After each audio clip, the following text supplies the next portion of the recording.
जय हिंद, वंदे मातरम। आप सभी भाइयों और बहनों का स्वतंत्रता दिवस पखवाड़े में स्वागत है। आज मेरा मन बहुत दुखी है। मैं आज बहुत मायूस हूँ।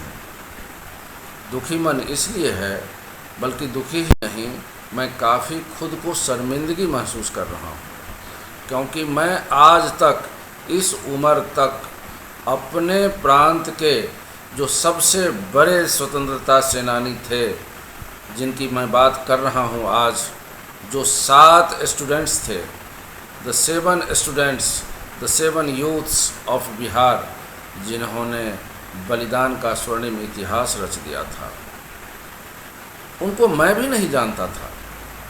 उनके नाम को मैं भी नहीं जानता था, आज तक नहीं जानता था।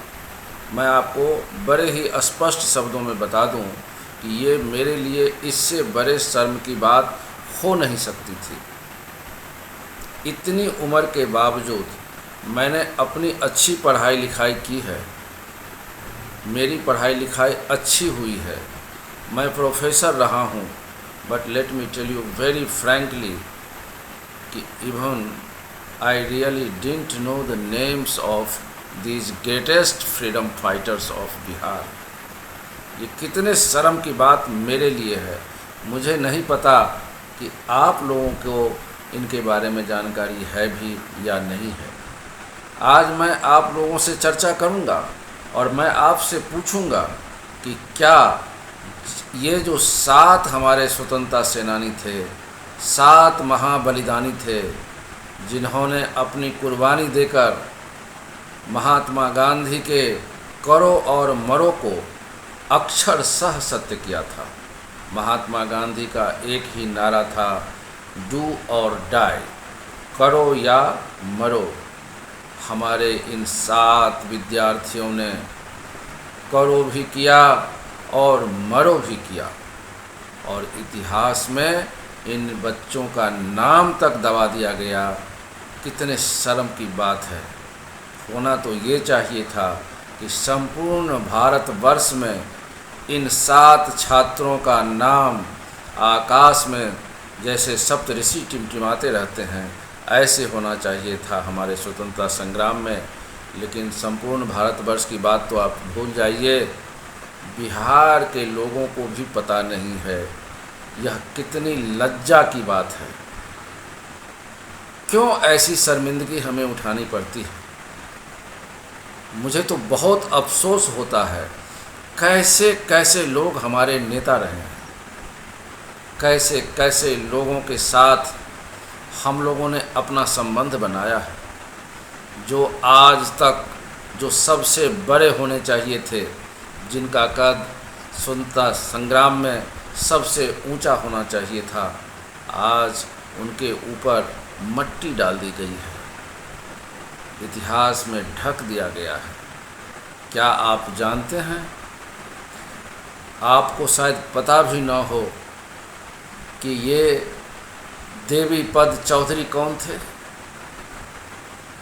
ये राजेंद्र सिंह साहब कौन थे, राम गोविंद सिंह साहब कौन थे, रामानंद सिंह साहब कौन थे, जगपति कुमार कौन थे, सतीश झा कौन थे, उमाकांत सिंह कौन थे, नाम भी नहीं जानते हैं हम लोग। मैं बड़े शर्म से कह रहा हूँ, आज बड़े दुख के साथ बोल रहा हूँ।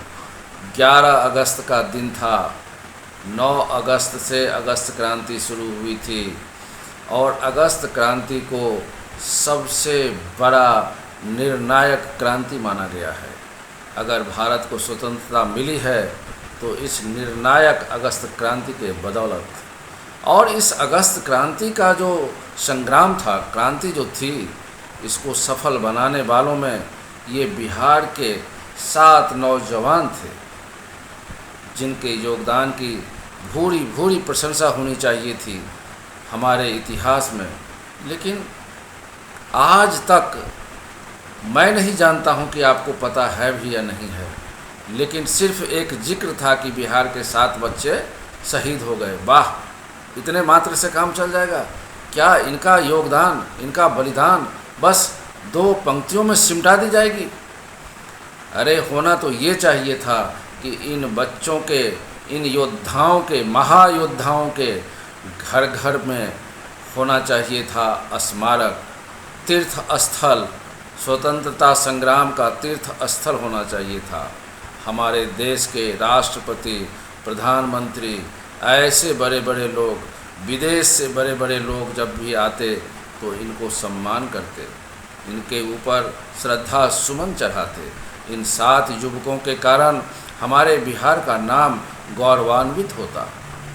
बिहार के नेताओं ने तो बिहार के लोगों को इस कदर नहीं छोड़ा कि बिहार से बाहर जाए तो उन्हें कोई सम्मान भी दे। लोग बिहारी कह करके बुलाते हैं।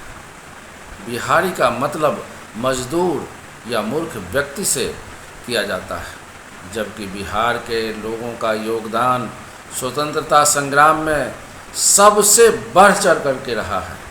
आपको जानकर हैरानी होगी कि ये जो 7 नौजवान थे, 11 अगस्त 1942 को इन्होंने एक संकल्प किया कि चाहे कुछ भी हो जाए, वॉट एवर मे हैपन, हम लोग जा कर के और सचिवालय के गुंबद पर तिरंगा फहराएंगे तो फहराएंगे।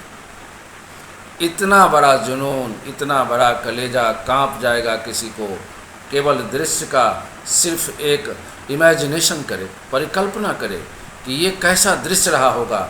दोपहर के 2 बजे थे और सबसे आगे देवीपत चौधरी अपने हाथ में तिरंगा लेकर के इनकलाब जिंदाबाद, भारत माता की जय, वंदे मातरम कहते हुए आगे बढ़ रहे थे और इनके पीछे इनके 6 साथी थे। इन्होंने संकल्प लिया था, और इससे बड़ा योद्धा कौन हो सकता है। दिन दहाड़े सामने सामने फिरंगियों की गोली चल रही थी, गोली सीने पर खाता था, जमीन पर उसकी लाश गिरती थी, लेकिन हाथ से तिरंगा नहीं गिरने देता था।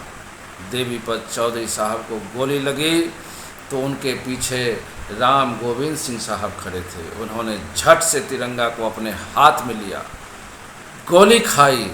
उसके बाद उन्होंने रामानंद सिंह जी उनके हाथ से लिया, वो भी ज़मीन पर गिर गए। रामानंद सिंह जी भी ज़मीन पर गिर गए। अब आप बताइए कि राजेंद्र सिंह जी उनके पीछे थे। कितनी बड़ी बलिदान की बात है, हम लोग कल्पना नहीं कर सकते हैं। देश के सबसे बड़े से बड़े क्रांतिकारियों को भी इन लोगों ने पीछे छोड़ दिया। पीछे 5वां दोस्त खड़ा था, जगपति कुमार, उसने ले लिया झंडा और धीरे धीरे ये लोग सचिवालय के गुंबद तक आगे बढ़ते जा रहे थे। जगपति कुमार को गोली लगी तो सतीश झा जी अपने हाथ में तिरंगा ले लिया, और सतीश झा जी को गोली लगी तो 7वां जो उनका दोस्त था उमाकांत सिंह, देखिए बहादुरी किसको कहते हैं, मर्दानगी किसको कहते हैं, आज़ादी का जुनून किसको कह सकते हैं, बलिदान किसको कहते हैं, कुर्बानी किसको कहते हैं, इन्होंने पेश किया। उमाकांत सिंह साहब गुंबद के पास पहुंच गए और उनके सीने में 2 गोली लगी, लेकिन अपने हाथ से उन्होंने गुंबद पर तिरंगा को फहरा दिया। इससे बड़ी बात हो क्या सकती है, मुझे आप लोग न्याय करके बताइए, कमेंट करिए।